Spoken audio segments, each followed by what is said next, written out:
Good evening. Welcome to Have I Got News For You? I'm Martin Clunes. In the news this week, in Dorset, as the government launches its new range of Brexit action figures, Boris Johnson visits the factory making the heads for the Sajid Javid model.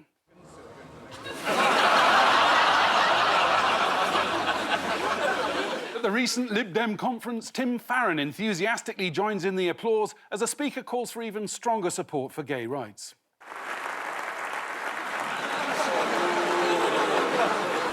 And in preparation for Brexit, the government demonstrate their new smart technology for identifying illegal immigrants sneaking in at Dover.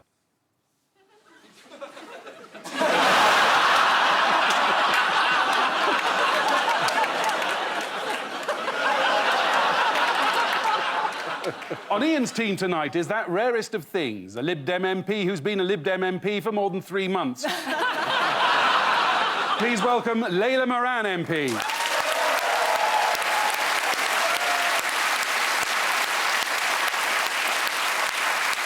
And with Paul tonight is a comedian who once said she wanted to be Prime Minister. We'll give it 6 months, I think we'll all get a kayak. Kayak. A carrot? We'll all get a kayak. And with Paul tonight is a comedian who once said she wanted to be Prime Minister. Well, give it 6 months and I think we'll all get to have a crack. Should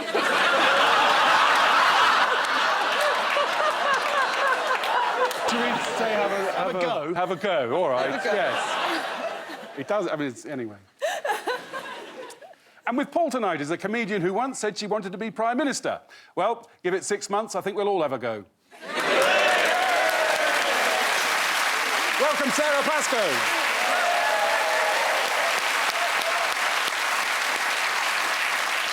As a measure of the extraordinary times we're living in, round one will not be the usual video montage round. For round one this week, we're going to play Boris's Brexit Balls-Ups. The randomiser is going to select a picture, and I want you to identify the image and explain the balls up. Fingers on buzzers, here's your first one. Boris and Angela Merkel had a phone call where she said, well, it seems very unlikely that this Brexit negotiation is going to get any further.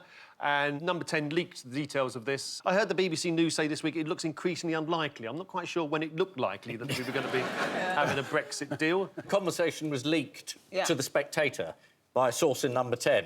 And I read in this week's Spectator, it said, it's believed to be Dominic Cumming. No way. And you thought, you're The Spectator, you know. Dominic Cummings' wife is the commissioning editor of The Spectator. She knows. So with that kind of thing, because obviously you work in journalism, is that because they're trying to make it... That's very flattering. So is that the kind of thing you can kind of do and hint at to make it look like it isn't the person that it is, or are you heavily hinting this is the person? No, I think the giveaway with Dominic Cummings' version was that it was mad. So if you were thinking, who's the source for that, you'd read it and you think, it's mad. That's Dominic Cummings. But anyway, they were furious, because you're meant to have these phone calls and they're not meant to be leaked. It's meant to be a negotiation. According to a leak of the conversation, Angela said the UK cannot leave without leaving Northern Ireland behind in a customs union and in full alignment forever. She went on to say that if Germany wanted to leave the EU, they could do it, no problem. What did Donald Tusk accuse Boris of? The blame game. He said, you're trying to win the blame game, which is one of the few ITV quiz shows that have never quite made it past the pilot stage. He actually called it a stupid blame game. Stupid blame game. Which might get on ITV. Yeah. You've got a series on ITV. Yeah. That's very bold of you. I used to have a series on it. He said, I do not accept this blame game of blaming the eventual failure of the negotiations on the European Union. The explanation is in the British camp, he said, blamingly. What's been good news for Ireland this week? Rugby. Not rugby, no, Not rugby. You won't get this. No. This is the good news. Yeah. A bran flake replica of Ireland has been valued at £1,000 on eBay. Here it is. How would we know this? That's amazing. OK, come on, give us a clue. Which is which? I can't tell.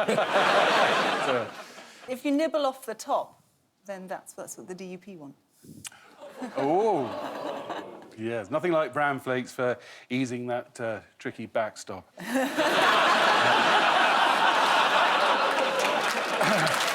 Oh. So getting back to Boris for a second, Yeah. he's been in training his whole life to become Prime Minister, but how's he gone down with the public? Let's have a look at a little montage here.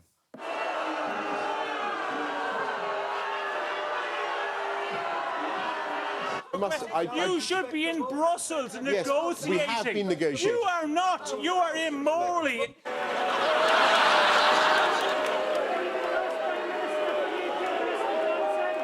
Please leave my town. I will very soon.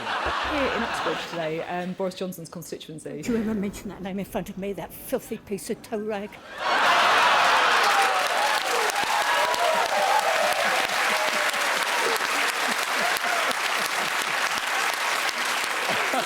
And that's his mother.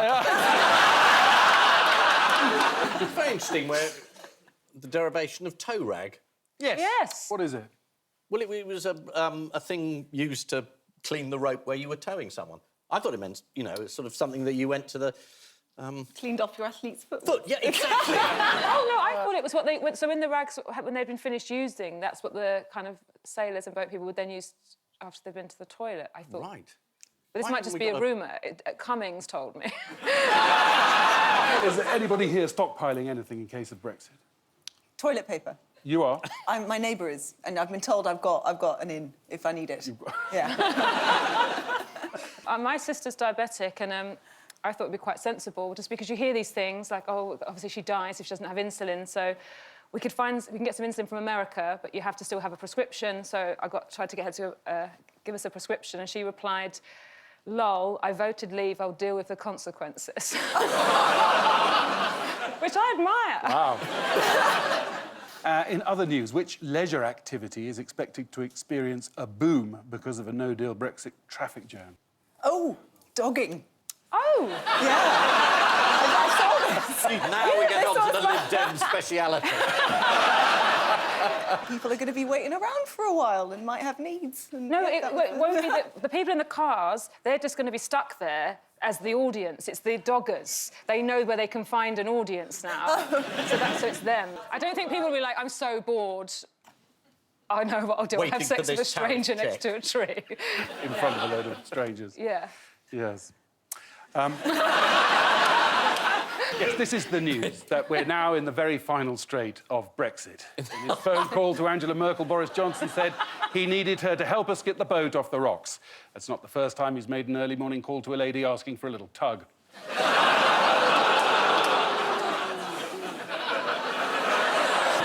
Fingers on your buzzers, teams. Here's another one. That's Hilary Benn.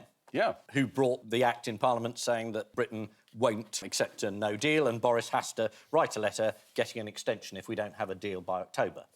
And Boris keeps being asked, are you going to obey the law and actually obey this thing? And he always says, I'm going to obey the law, but he won't say whether he's going to write this letter. But what if he did disobey that law? What might happen to him?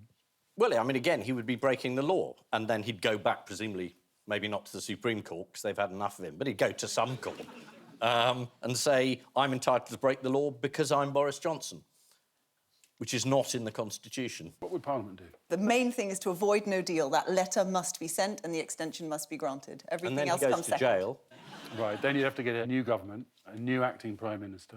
Layla, why won't the Lib Dems let Jeremy Corbyn be Prime Minister? That's not Go on. fair. Let him have It's a go. not that we're Be not nice for him, wouldn't it? letting him. Just before he This is dies. what- you know how we were talking about... When they take a granny skydiving, strap him on the back of a commando. Even if we did let him have a go, it's not up to us. It's got to be about, does he have the numbers? And we've got Philip Hammond, who said he would rather boil his head in a bag than have Jeremy Corbyn anywhere near number 10. He's got to have people like Amber Rudd, Anna Soubry. There just isn't the numbers. So let's move on. And I nominate Ian.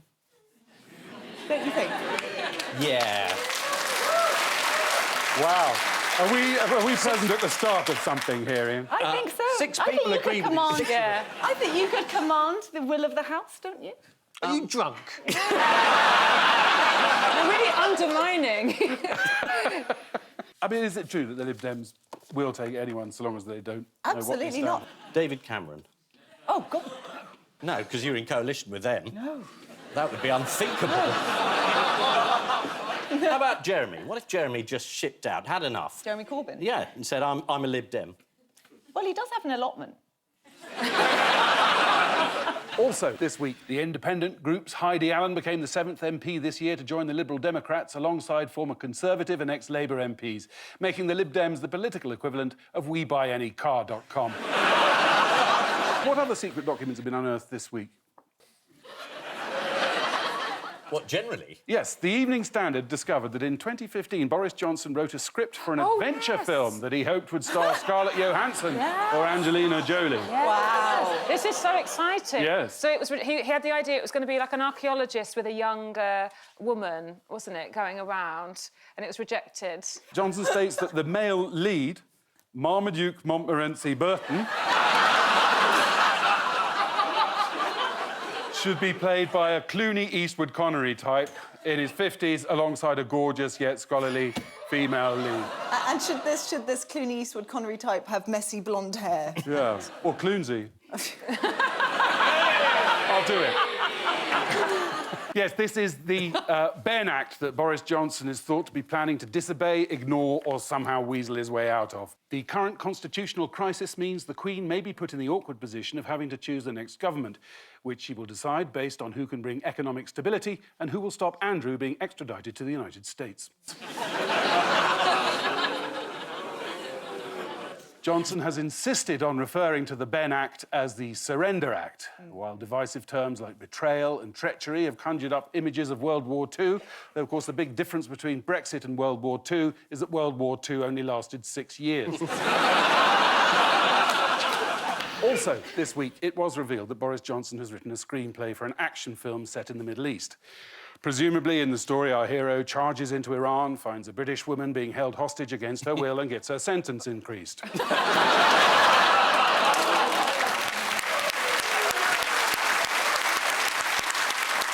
wants another Brexit Boris balls up? Fingers on buzzers. Jennifer Arcuri, who is definitely not a close pole dancing friend of Boris. And definitely there is no conflict of interest at all in anything that Boris ever did with her companies, ever. They've admitted that they obviously have been lovers. That's No, not... No, they haven't admitted. Haven't they? No. Oh, OK, a different WhatsApp group. No. Sorry, OK,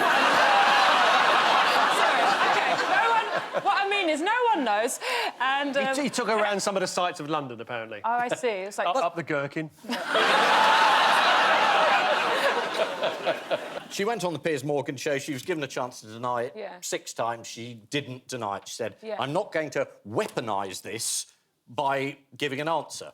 Whereas she could have ended it if she'd said, no, we didn't. But then being romantically involved in whatever capacity isn't the problem, it's the business side. So we get kind of carried away with the saucy bits. No, but it's more if you are having an affair with someone and you pay them £126,000 of public money, that becomes very, very reprehensible. And if you put them on trade missions and also write letters suggesting that they get jobs which they're not qualified for, again, the fact you're having an affair with them is important. So sex, obviously, we're not interested in, but we are in this case. Oh, I see. I see. He had signed an agreement when he was Mayor of London that any friends, any conflict of interest he would declare.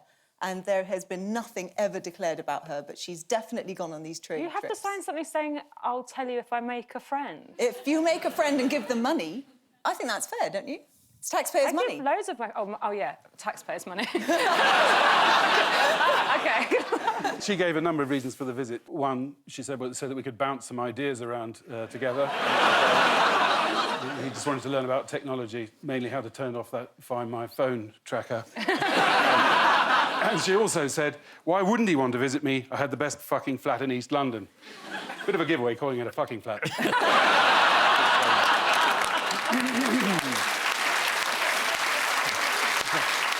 But we must make it clear, mustn't we, Ian, that Jennifer Arcuri denies that she had any favourable treatment. Yeah, she said it was perfectly reasonable for her to be included in these trade missions after all the officials had said, why are you inviting her? She has no right to be on this mission. And then Boris said, I want her anyway, on the trade mission. And then she went on, which is all perfectly normal, except it isn't ever. And how did she express her ability to control men like Boris Johnson? She said, men fall in love with me after 10 minutes. I make men trip over their dicks. Doesn't she sound fun? sound of those men. That is some length. This is Jennifer Arcuri, the American businesswoman. Defending herself from accusations of an affair with Johnson, Jennifer Arcuri told one newspaper, "Men just trip over themselves in front of me." In Boris's case, it was because he turned up with his trousers already round his ankles. And fingers on buzzers, teams, here's another one for you.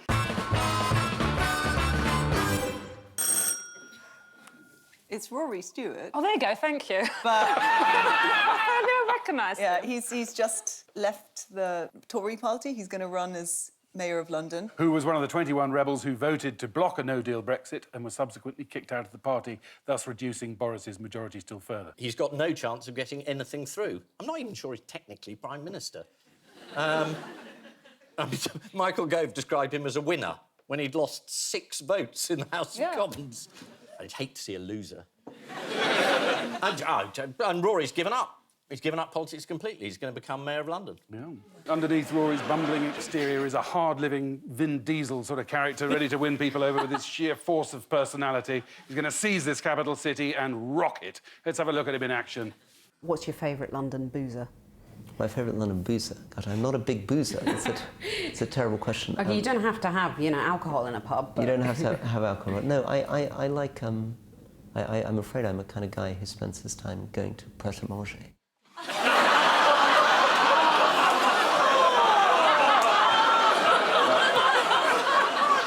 In an article in The Observer, what did Rory Stewart claim being a Tory MP had made him do? Go to therapy. Realise the futility of human existence? Well, he claimed that being a Tory MP had made him become more stupid. Should have joined the Lib Dems then, shouldn't he? So, Rory's left the Tory party. He hasn't joined the Lib Dems, unlike many others who are leaving their parties right now. And how rigorous is the interview? Would you like to join? You're in. Would you? Go on, Ian. You know you really want to. Come on. Oh, yeah. No, I am very, very keen, but it's just doesn't feel cool anymore because everyone's joined. Everyone.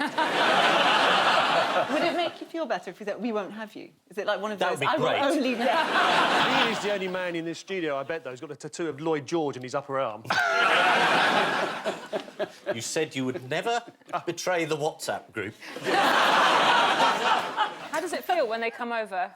It's great. And then you're like, oh, OK. Ah, I wasn't saying very nice things about them last week. That's fine. I like them now. Come on, who's joined? Who's joined more recently?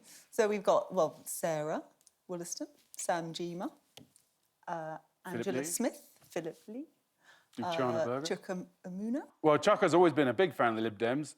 Here he is in 2013 in a tweet saying the Lib Dems betrayed students when they broke their pledge not to raise fees, and as such, no one can ever trust what they say about fees again.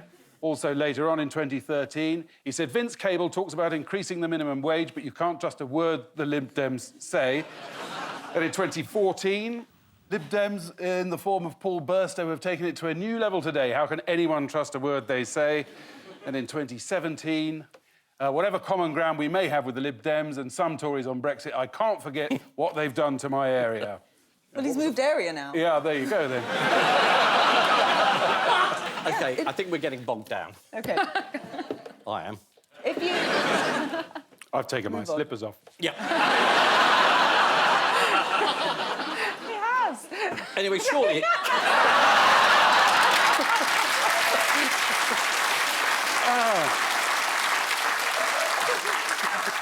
That's got the biggest round of applause I've ever had. I'll get the other one out in a minute. Yeah. Time now for round 2, which unusually is the VT montage round. Paul and Sarah, what's going on here? OK, this is the Extinction Rebellion. Coffin of our future. There's a metaphor there. There's the mysterious crow people of Orkney. And there's a, unfortunately, genetically sized rabbit who is part of the march. And the policeman's having a bit of a laugh. He's having a laugh, isn't it? He's having a big laugh. He knows he's walking next to a big rabbit and he's on camera. And he's having a laugh. I'll wait till he finds out he's on Have I Got News for You? Exactly. He'll be over the moon. Yeah. He might even be a policeman. That might be a real rabbit, but fake policeman. We don't know. Is that right?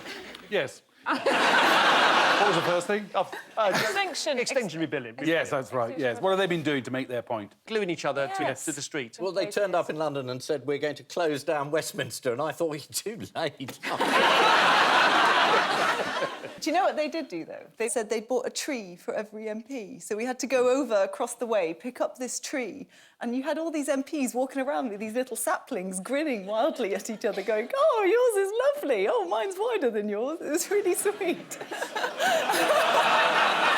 And that's how they... And I think that's how they won us over, because, frankly, I still love that tree. Yeah. You're making government sound like primary school. If only. They also had an impromptu game of cricket outside the Supreme Court and a mass public breastfeeding session. Oh, yeah. They used to feed pigeons.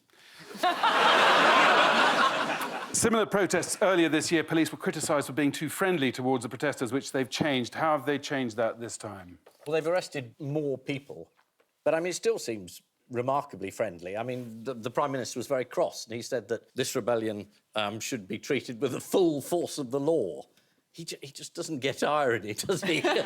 They arrested over 600 people. They got an 81-year-old Quaker and a 43-year-old Brazilian pole dancer, which still remains the only pole dancing-related arrest in the Westminster area.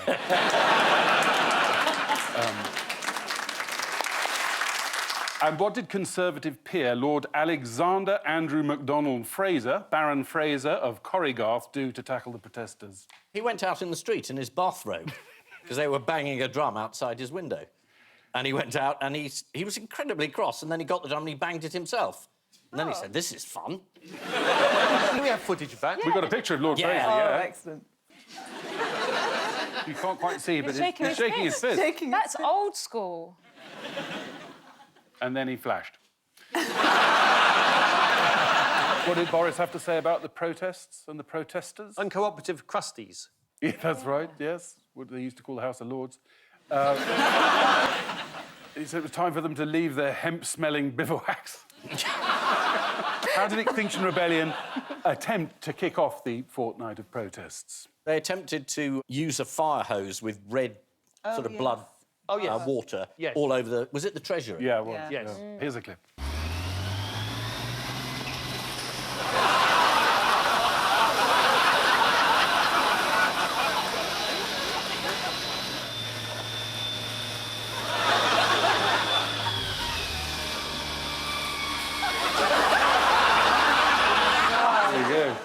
A good point, well made. I thought it was marvellous, someone being completely useless outside the Treasury instead of in.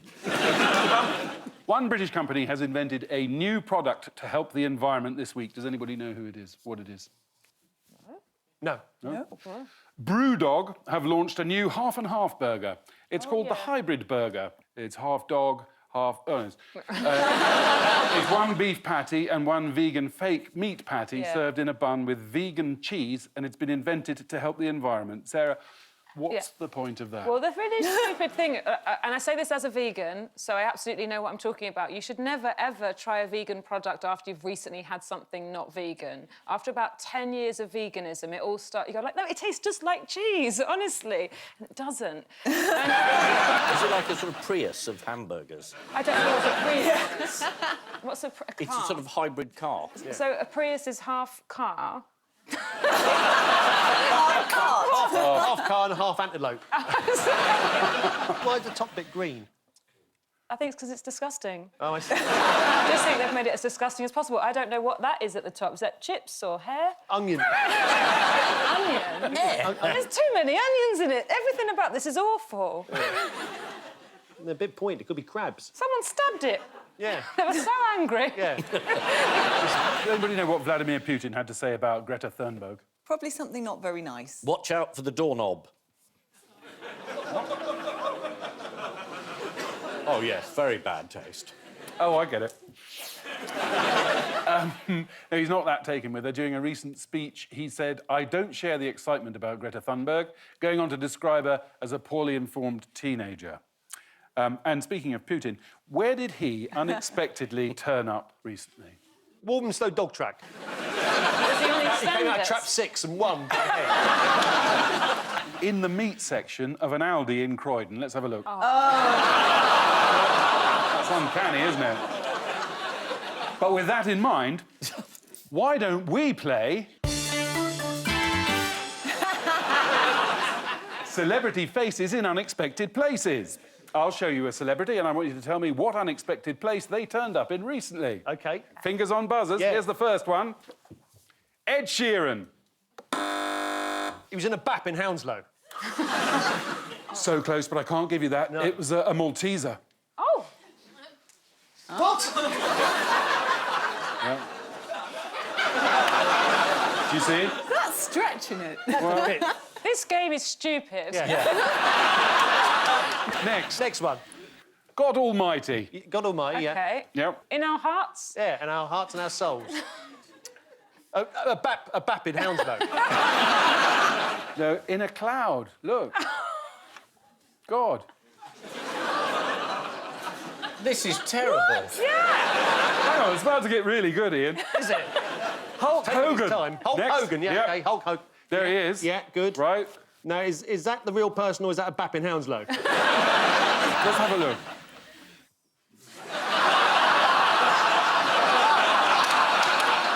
That's the Sir David Attenborough, the one that's... Boaty McVoteface. that ought to be Boaty McBoatface if this was a democracy. Well, there you go, Hogan and the boat. Anyway, that was Celebrity Faces in Unexpected Places. Do you think it'll get another series? Channel 5. Somewhere else I won't work again now. This is Extinction Rebellion, which has descended on Westminster to paralyse the capital. Although if they really wanted to provoke a reaction from Londoners, they could have just gone into the underground and stood on the left-hand side of the escalators. Also in the news this week, artificial meat has been grown on the International Space Station using a 3D printer.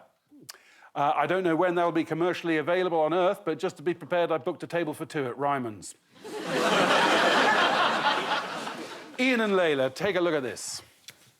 Oh, it's a mask I could wear to look more like Trump. Oh, what's that? You're very young. And this is the President of the United States. He is. At the moment, clapping himself. He's about to be impeached for trying to influence foreign governments to interfere in US elections, which is illegal. And the evidence for it is that he admitted it. In a phone call. And then repeated it publicly and said not only should Ukraine interfere, but China should as well. Yeah. I mean, I don't know if he's read any history, but... No. It's a quick answer to that one. Yeah. No, he's a moron. In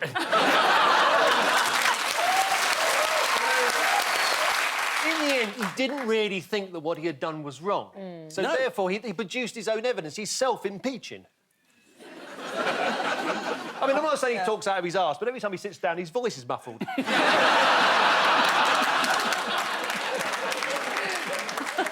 But he is prepared to calmly and rationally answer questions on the phone call. Let's have a little look. Yes. Clip. The question, sir, was what did you want President Zelensky to do about Vice President Biden and his son Hunter? Are you talking to me? Yeah, it was just a follow-up of what I just asked you, sir. Listen, you ready?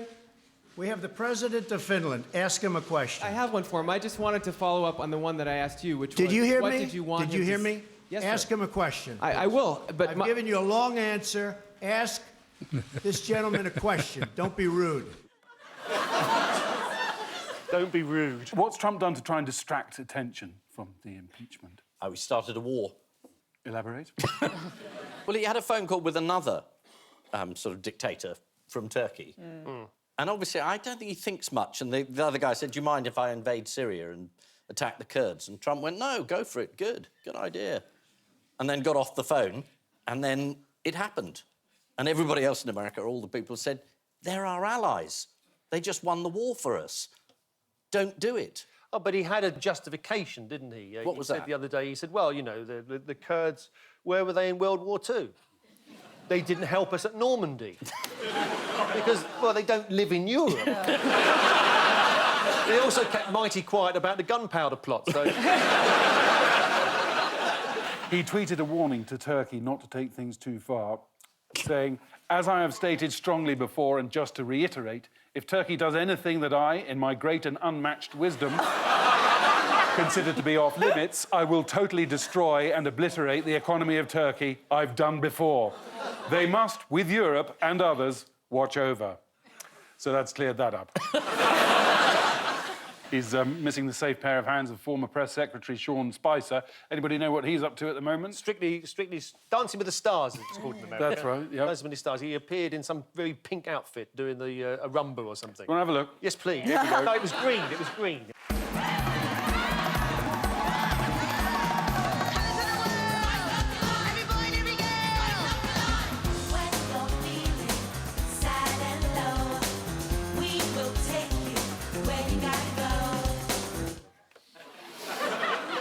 It's like he was joining Extinction Rebellion. Is that the First Lady?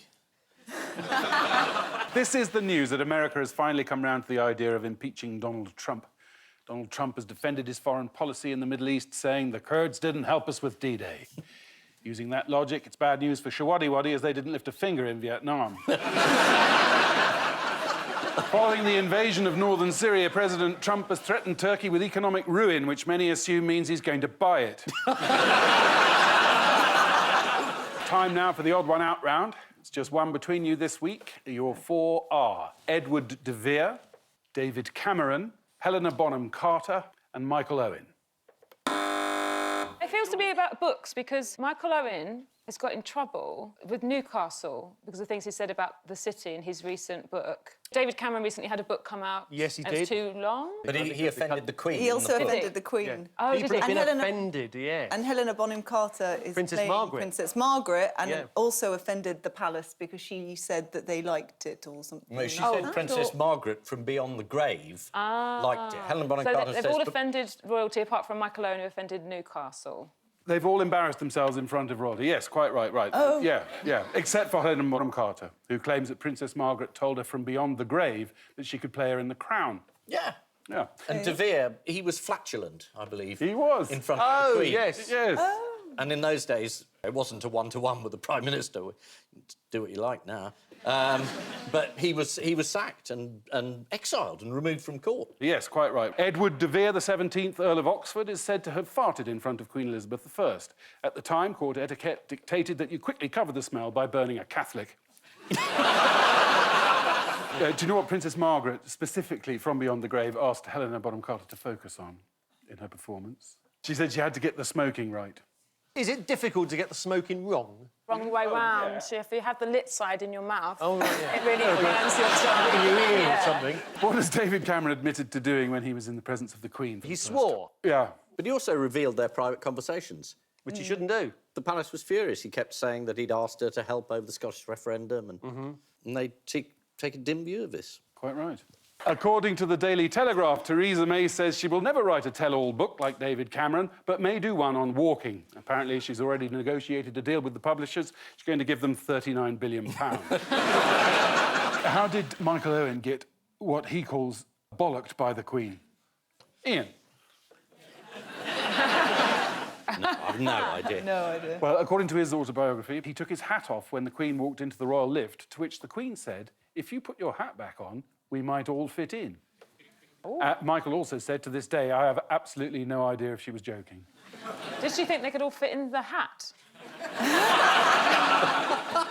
In other royal news, what have Harry and Meghan had enough of? The media. Daily Mail. They are very, very upset. And she is suing the Mail on Sunday, and he is suing the Mirror and the Sun. For separate things. For separate things. Yes. And Harry released a long statement. Yeah. Yes, he did. Saying he didn't want to be criticised in the press and that it was two-faced, to be nice to him one minute and then the next minute not to be nice. Which I think was probably not very well advised, is what you always say. I think that statement, and maybe that's how you perceived it, but I thought it was much more about the extremes that they're going to. It's not that they do print stories, that lies get... that obviously papers are sold with gossip and tittle-tattle, and we all enjoy it, but watching what happened to his mother, it crosses a line, and what's happened with Meghan has been bullying and racism, and it's every day. But it's also legitimate criticism of the fact that, you know, the British public pay very large amounts of money to upkeep this couple, and if they don't like what they're doing, for example, lecturing them on eco issues and then flying off to an eco summit in a private jet. but if they don't like that, the press we- is allowed to comment. But, I mean, it is a free press. No one ever said it was pretty, but it is free. You want positive coverage? The Saudi royal family gets really good coverage at home. Yeah. Turkey, yeah, the president. They like what he does, or they die. I mean, trust me, I know this stuff. I've won so many of these cases. So all of these people have embarrassed themselves in front of royalty, except for Helena Bonham Carter, who claims that Princess Margaret told her from beyond the grave she could play her in The Crown. David Cameron has revealed that his daughter once asked him, "Daddy, is it true you were actually the Prime Minister?" To which he shouted through a hole in the shed, "You can buy the bloody book like everyone else."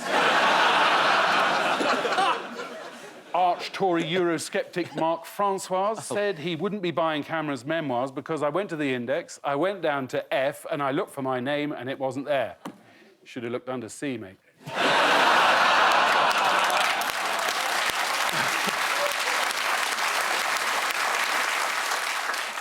So it's time now for the Missing Words round, which this week features as its guest publication the newsletter of the British Beekeepers Association. And we start with... Alan Titchmarsh is the new face of what? The Lib Dems. Is it Dignitas? No.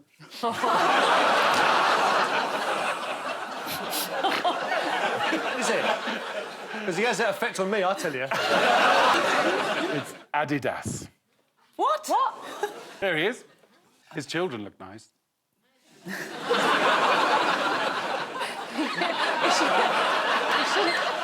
Why is he mowing artificial turf? Alan Titchmarsh is featuring in adverts for Adidas's new gardening training shoe. Garish, knobbly and with a synthetic sole, Alan Titchmarsh is 70 years old. Next, looking to boost your honey sales? Try what? Rubbing it on Alan Titchmarsh. Advertising to people who are likely to enjoy honey. Yeah. Vitamin B. That's terrible. No, that's good. I like that. That's terrible. Yeah. Looking to boost your honey sales? Try telling your friends about the beautiful honey that's produced by your bees. It's a different jar style. This is an article from Beekeepers magazine about the best way to sell your honey. Financial experts say if you do find someone who can sell you honey, then hold on to them, as they're a keeper.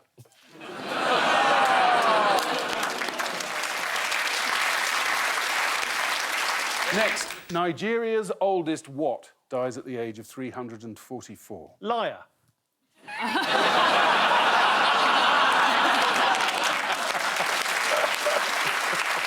It's got to be tortoise, isn't it? Because what else lives to be 144? It could be a plant, I suppose. It was a tortoise, Oh, yes. Oh, well, there done, we are. done. OK. This is the news that Alagba, the oldest tortoise in Nigeria, has died. According to the Mail Online, the 344-year-old tortoise died after suffering from a brief illness.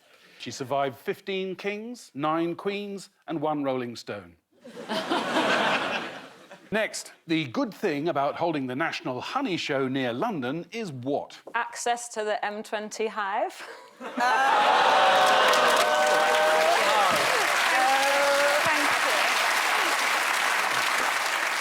If your other half isn't really into beekeeping, there are plenty of other attractions nearby. This is, of course, an article from the British Beekeeping Association newsletter. It's quite a popular publication, but most bee pickers Bee pickers. This is, of course, an article from the British Beekeeping Association newsletter. It's quite a popular publication, but most bee pickers... What are you trying to say? I'm not clear. This is, of course, an article from the British Beekeeping Association newsletter. It's quite a popular publication, but most bee pickers... Do you want me to say the word beekeeper? Yeah. Yeah. OK. Yeah. But... To outsource some of those words. You could just say readers. OK. The difficult bit is the bit at the front. Yeah. No. I'll do that. Right, this is, of course, an article from the British Beekeeping Association newsletter. It's quite a popular publication, but most beekeepers I know now just use BuzzFeed. Hey. Oh, got there. Thank you. And finally, a Mexican mayor upsets town by using what at event? Trump's speechwriter. No, it's a cardboard cutout of himself. Yes. He didn't bother turning up, so he had just a cardboard cutout. He sure did. This is the mayor of Chiapas in Mexico who couldn't attend an event, so sent a cutout of himself instead. Here he is at the event. And if that wasn't bad enough, the last cardboard mayor fell foul of a drugs cartel and was cut into pieces and found in a recycling bin. The final scores are Paul and Sara, 6, and Ian and Layla lagging behind with 4. Oh, we did it! Well done to you! Well done! And I leave you with news that the latest Labour National Executive Committee considers a resolution to have toffees that aren't so chewy next time.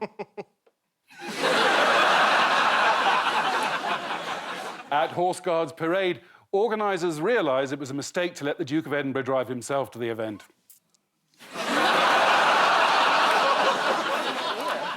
And as EU officials convene at a hotel for marathon Brexit talks, there's a narrow escape as Jean-Claude Juncker walks by in his Speedos. Good night.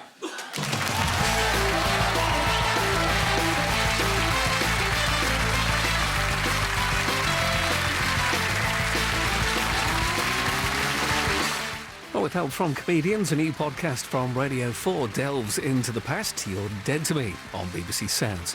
And there's more BBC comedy.